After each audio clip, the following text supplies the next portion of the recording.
வணக்கம் மக்களே. நம்ம கார்த்திக் கதையில ஜூலை 29 என்ன நடக்க போகுது அப்படிங்கிறத பத்தி தாங்க இந்த வீடியோல இப்ப நம்ம பார்க்க போறோம். வீடியோவுக்கு மறக்காம லைக் பண்ணிக்கோங்க.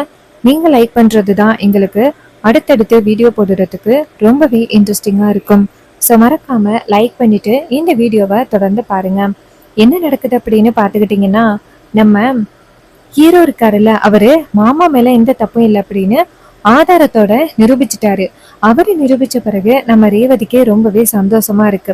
அதே மாதிரி பார்வதியும் வீட்டுல வந்துட்டு ஈஸ்வரி கிட்ட சொல்லிட்டாங்க, மாமா எந்தவித தப்பும் பண்ணல, அவர் எந்தவித தப்பும் பண்ணவே இல்லை, நான் தான் வந்துட்டு போய் சொல்லிட்டேன் அப்படின்னு அவங்க உண்மையை ஒத்துக்கிட்டாங்க. இதையெல்லாம் கேட்டதும் நம்ம ஈஸ்வரிக்கு ரொம்பவே சந்தோஷமாகிறது. அப்பாடா, எப்படியோ நம்ம புருஷன் மேல எந்த தப்பும் இல்லை அப்படின்னு. அப்புறமா ராஜா வீட்டுக்கு வந்ததோட ஈஸ்வரி ராஜா கிட்ட மன்னிப்பு கேக்குறாங்க. ராஜா சொல்றாரு, இங்க பாரு ஈஸ்வரி, நான் இப்ப கண்டிப்பா உன்னை மன்னிக்க முடியுமா என்னன்னு தெரியல. ஏன்னா 30 வருஷமா நீயும் நானும் எவ்வளவு சந்தோஷமா இருந்தோம். ஆனா திடீர்னு யாரோ ஒருத்தவங்க இப்படி என்ன பத்தி சொல்றாங்க அப்படின்னு நீ என் மேல சந்தேகப்பட்டது எனக்கு ரொம்பவே வருத்தமா இருக்கு ஈஸ்வரி. கண்டிப்பா என்னால இதை என்னைக்குமே மறைக்கவே முடியாது ஈஸ்வரி. சோ எனக்கு கொஞ்ச நாள் வேணும், உன்னை மன்னிக்கணும் அப்படின்னா எனக்கு கொஞ்ச நாள் வேணும் ஈஸ்வரி. உடனே ஈஸ்வரி சொல்றாங்க, சரிங்க, நீங்க எவ்வளவு நேரம் வேணும்னாலும் ஏத்துக்கிடுங்க, நான் கண்டிப்பா வெயிட் பண்றேன் அப்படின்னு. ராஜாவும் அப்படியே அந்த இடத்துல இருந்து போறாரு. அப்போ சந்திரா அந்த இடத்துக்கு வந்துட்டு, அக்கா என்னக்கா, ஏதோ சந்தர்ப்பங்களும் சாட்சிகளும் அப்படி அமைஞ்சதுனால நீ மாமா மேல சந்தேகப்பட்டு பேசியிருக்கா, அதுக்காக மாமா என்னக்கா இப்படி பேசுறாரு, இதெல்லாம் ரொம்ப ஓவர் அப்படின்னு. ஈஸ்வரி சொல்றாங்க, இங்க பாரு சந்திரா, அவரு மனசளவுல ரொம்பவே பாதிக்கப்பட்டிருக்காரு. நான் வந்துட்டு அவரை ரொம்பவே காயப்படுத்திட்டேன். 30 வருஷமா அவரு என் கூட குடும்பம் நடத்தியிருக்காரு. எந்த வகையிலையும் அவரு என்னால கஷ்டப்பட்டதும் இல்லை, நானும் அவரால கஷ்டப்பட்டதே கிடையாது. ஆனா இப்போ அவரு இந்த அளவுக்கு கஷ்டப்பட்டுக்கிட்டே இருக்காரு அப்படின்னா அது நான் தானே காரணம். அவர் மேல நான் நம்பிக்கை வச்சிருக்கணும், ஆனா அவர் மேல நான் நம்பிக்கை வைக்காம இருந்தது என் மேலதான் தப்பு அப்படின்னு சொல்லிட்டு ரொம்பவே சோகத்தோட பேசுறாங்க. இதையெல்லாம் பார்த்துட்டு நம்ம சந்திரா சொல்றாங்க, அக்கா விடுக்கா, பாத்துக்கலாம், என்ன நடந்தாலும் பாத்துக்கலாம்க்கா அப்படிங்கிறாங்க. ராஜா வந்துட்டு நேரா அவரு ரூமுக்கு போயிடுறாரு. சந்திரா வந்துட்டு அவங்க அக்கா கிட்ட மறுபடியும் ஏதாவது சொல்லி பிரச்சனை உண்டாக்கலாம் அப்படின்னு என்னென்னமோ சொல்றாங்க. ஆனா அவங்க கொஞ்சம் கூட கேக்குற மாதிரி தெரியல. ஈஸ்வரி வந்துட்டு அவங்க ஹஸ்பண்ட் மேல அவ்வளோ பெரிய சந்தேகப்பட்டதுக்கு ரொம்ப வருத்தத்தோட தான் உட்காந்துருக்காங்க. அப்ப நம்ம ஹீரோ என்ன பண்றாருன்னா, நேரா அவங்க ரேவதிக்கு ஃபோன் பண்றாங்க. ஹீரோயின் வந்துட்டு ஃபோன் அட்டன் பண்ணி சொல்லுங்க அப்படின்னு சொல்ல, அப்ப ஹீரோ சொல்றாரு, வீட்டுல என்னாச்சு பிரச்சனை, எல்லாமே சரியாயிட்டா அப்படின்னு. அப்ப ரேவதி சொல்றாங்க, இல்ல மாமா, இங்க அப்பா கிட்ட வந்துட்டு அம்மா மன்னிப்பு கேட்டாங்க, ஆனா அப்பா வந்துட்டு அம்மாவை மன்னிக்கவே இல்லை, கோவத்துல அந்த இடத்துல இருந்து போயிட்டு இருக்காங்க அப்படின்னு. அதுக்கு ஹீரோ சொல்றாரு, இங்க பாரு ரேவதி, பரவாயில்ல, இப்போதைக்கு மாமாவுக்கு ரொம்ப கோவம் இருக்கு. ஏன்னா அந்த அளவுக்கு வந்துட்டு அத்தை மேல அவரு நம்பிக்கையோட இருந்தாரு. ஆனா அத்தை இப்படி சந்தேகப்பட்டதோட மாமாவுக்கு கொஞ்சம் மனசுக்கு வருத்தமாயிட்டு. ஸோ அதனாலதான் நீங்க கவலைப்படாதீங்க அப்படின்னு. இதை கேட்டதும் நம்ம ரேவதி சொல்றாங்க, சரிங்க, சரி, உங்களை சந்திக்கணும் போல இருக்கு, உங்களை நேரடியா சந்திக்கலாமா அப்படின்னு. ஹீரோ சொல்றாரு, ரேவதி, இப்போதைக்கு நம்ம 2 பேரும் கொஞ்சம் சந்திக்காம இருக்கிறது நல்லது. ஏன்னு உனக்கே தெரியும், ஒருவேளை நம்ம சந்திக்கிற விஷயம் மட்டும் அத்தைக்கே தெரிய வந்துச்சு அப்படின்னா பிரச்சனை ஆகிறதுக்கு வாய்ப்புகள் நிறையவே இருக்கு. ஸோ நம்ம கொஞ்சம் சந்திக்கிறத கொஞ்சம் கட் பண்ணிக்கணும் ரேவதி. அப்ப ரேவதி சொல்றாங்க, என்ன மாமா இப்படி சொல்றீங்க, எவ்வளவு நாள் வந்துட்டு நம்ம 2 பேரும் சந்திக்காம இருக்க முடியும், அப்புறம் எப்படி நம்ம 2 பேருக்கும் கல்யாணம் நடக்க போகுது அப்படின்னு. அதுக்கு ஹீரோ சொல்றாரு, இங்க பாரு, அதெல்லாம் கல்யாணம் எல்லாம் நான் சீக்கிரம் வந்துட்டு எல்லா ஏற்பாடுகளையும் பண்ணிடுவேன், நீ கவலைப்படாத அப்படின்னு. உடனே ரேவதியும், சரிங்க மாமா, நம்ம 2 பேருக்கும் எப்ப கல்யாணம் ஆகும் அப்படின்னு தான் நானே வெயிட் பண்ணிக்கிட்டு இருக்கேன் அப்படின்னு. அதுக்கப்புறம் ரேவதி போனை கட் பண்றாங்க. அப்ப ரோஹிணி டக்குன்னு ரூமுக்குள்ள வராங்க. ரோஹிணிய பார்த்ததும் ரேவதி டக்குன்னு போனை வைக்க, ரோஹிணி கேக்குறாங்க, நீ யாருக்கிட்டடி பேசுன அப்படின்னு. அதுக்கு ரேவதி சொல்றாங்க, இல்லையே, நான் என் ஃப்ரெண்டு கிட்ட பேசினேன், ஏன்க்கா என்னாச்சு, ஏதாவது பிரச்சனையா அப்படின்னு. அதுக்கு அவங்க சொல்றாங்க, இல்லடி, நீ பேசிட்டு இருக்கிறத பார்த்தா ஏதோ கார்த்தி கூட பேசிக்கிட்டு இருந்த மாதிரி தெரியுது, அதான் கேட்டேன். அப்ப ஹீரோயின் சொல்றாங்க, சேச்சே, நான் எதுக்கு அவர்கிட்ட பேசுறேன்? அத்தனை பேருக்கு முன்னாடி என்னை கல்யாணம் பண்ணிக்க முடியாது அப்படின்னு அவர் எப்படி பேசினாரு? அவர் பேசினது இன்னும் என் மனசுக்குள்ள இருக்கு. நான் அவரை கண்டிப்பா என்னைக்குமே மன்னிக்க மாட்டேன், சரியாக்கா? உடனே ரேவதி சொல்றாங்க, சரிக்கா, எனக்கு ஒரு முக்கியமான வேலை இருக்கு, நான் கிளம்புறேன் அப்படின்னு சொல்லிட்டு அந்த இடத்துல இருந்து கிளம்புறாங்க. இதை பார்த்துட்டு நம்ம ரோஹிணி நினைக்கிறாங்க, இவ நம்ம எல்லார்கிட்ட இருந்தும் ஏதோ ஒரு மிகப்பெரிய உண்மையை மறைக்கிறா அப்படின்னு மட்டும் நல்லாவே தெரியுது. ஆனா என்ன உண்மை அப்படின்னு தான் சரியா தெரியல. கண்டுபிடிக்கிறேன் சீக்கிரம், அவ என்ன உண்மையை நம்ம எல்லார்கிட்ட இருந்து மறைக்கிறா அப்படிங்கிறத கண்டுபிடிக்கிறேன் அப்படின்னு நம்ம ரோஹிணி நினைக்கிறாங்க. இன்னொரு பக்கம் நம்ம ரேவதி இருக்காங்கல்ல, சரி, மாமா வந்துட்டு நம்மளை பார்க்க மாட்டாரு தான் போல, பேசாப்புல மாமாவை நம்மளே போய் பார்த்துட்டா என்ன? மாமா கண்டிப்பா கோவில்ல தான் இருப்பாரு, கோவில் இல்லாம எங்க இருக்க போறாரு? நம்ம மாமாவை போய் சந்திப்போம் அப்படின்ட்டு ரேவதி என்ன பண்றாங்கன்னா, நேரா நம்ம ஹீரோவை சந்திக்கிறதுக்காக நேரா கோவிலுக்கு கிளம்புறாங்க. கோவில்ல வந்துட்டு நம்ம ஹீரோ இருக்காரு. ரேவதி வந்து கோவில்ல போயிட்டு நேரா ஹீரோவை பாக்குறாங்க. ஹீரோ ரேவதியை பார்த்ததும் ஷாக் ஆகி, ரேவதி இங்க என்ன பண்ணிக்கிட்டு இருக்க அப்படின்னு சொல்ல, ரேவதி சொல்றாங்க, மாமா இது மாதிரி உங்களை பார்க்கணும்னு சொன்னேன், ஆனா நீங்க பார்க்கறதுக்கு அனுமதி கொடுக்கல, அதனாலதான் நேரடியாவே உங்களை பார்க்கறதுக்காக வந்துட்டேன் அப்படின்னு ஹீரோ சொல்றாரு. இங்க பாரு ரேவதி, உனக்கே தெரியும் நம்ம இப்போ எந்த மாதிரி சுச்சுவேஷன்ல இருக்கோம் அப்படின்னு உனக்கே தெரியும்.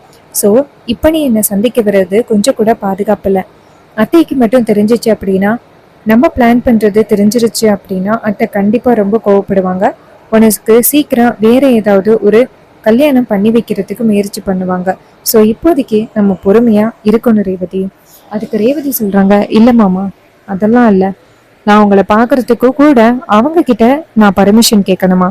அதற்கெல்லாம் வாய்ப்பே இல்லை, என்னால அவங்க யாருக்கிட்டையும் பர்மிஷன் கேட்க முடியாது மாமா அப்படின்னு சொல்லிட்டு ரேவதி ரொம்ப பிடிவாதமா பேசுறாங்க.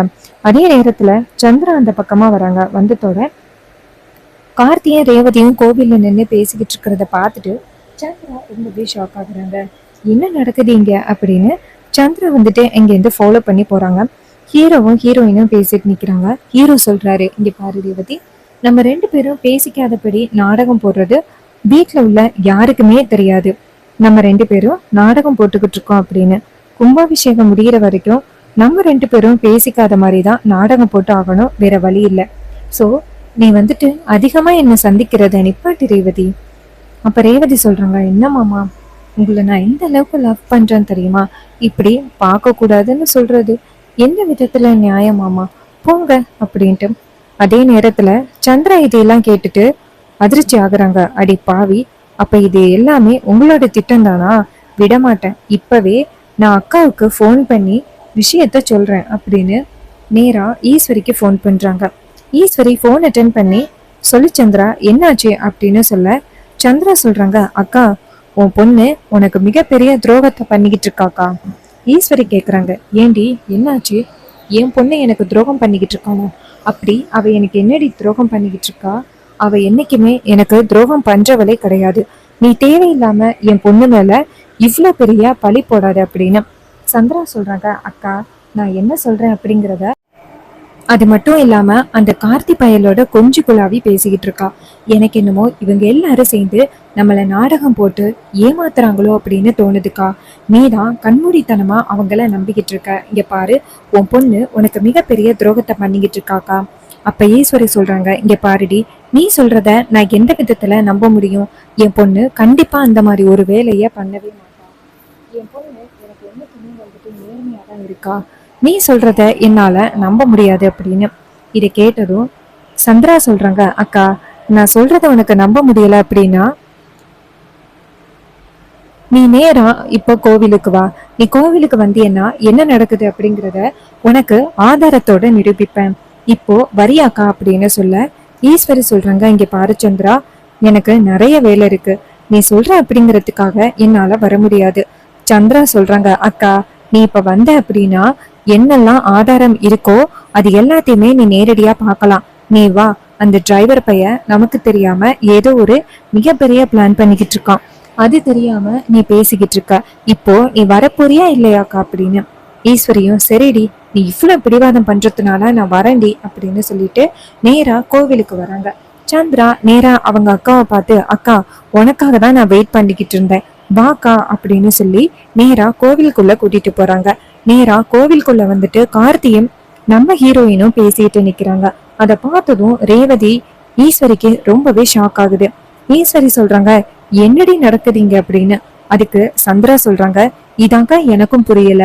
அந்த ரேவதி அத்தனை பேருக்கு முன்னாடி என்ன சொன்னா, நான் கார்த்திக் கூட பேசல, எனக்கு அவனை சுத்தமாவே பிடிக்கல, என்ன பிடிக்கலன்னு சொன்னவன் கிட்ட நான் பேச மாட்டேன் அப்படின்னு சொல்லி